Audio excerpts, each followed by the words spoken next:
in 3 TikTok minutes. But yeah, so this is all the sugar added in. There's actually some maple butter in there that I'm hoping doesn't overpower everything, but I love the taste of maple anyway. So I'm going to put the heat back on and bring it up to a simmer. So apparently now we just have to bring it up to a proper boil for about 10 minutes.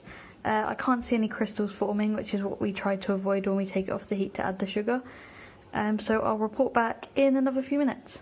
Just to add, I did taste it before I put all the sugar in and it was really tangy, so I decided to add all the sugar, especially as the sugar that I have isn't the actual sugar I'm meant to use, so it might end up super sweet, but it's better than what it started out tasting like.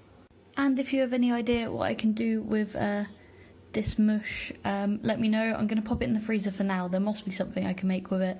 Otherwise it will go to the compost heap, so it's not entirely wasteful. So it's been boiling away a while. It seems to coat the back of my spatula really well, so I'm just going to drop a bit on this plate and see if I'm happy with the consistency. I might leave it a bit longer. If you wanted it for jam sort of in a jar, then you probably have to leave it even longer, but because I'm putting this in a tart, I think that it's almost there. So it's been a few more minutes. I'm really happy with the consistency now, and we'll just do a little taste test. Yep, happy with that. So let's go back to our pastry and just leave this to cool for a little bit. Okay, so I've preheated my oven, wiped down an area of my sideboard. I'm just going to put some flour on there, get our pastry from the fridge.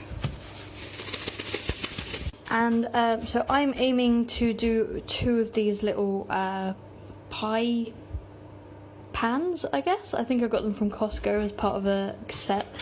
So I'm hoping to do 2 of them. Hopefully I might even get 3. They don't need to be particularly thick. So I'm just going to roll them out larger than this and then push them in. So here's how I rolled it out. It's not particularly thick, and then this is the size of this. So I'm going to pick the pastry up with the rolling pin and lay it over the top.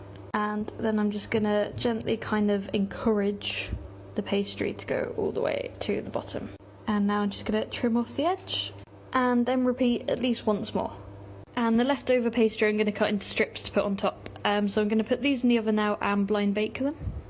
Okay, so these have been blind baked. I didn't make them super brown and crispy because they're gonna obviously go in again.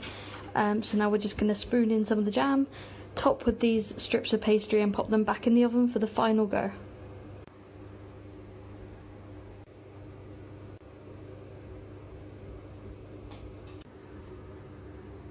Here they are, and they tasted amazing.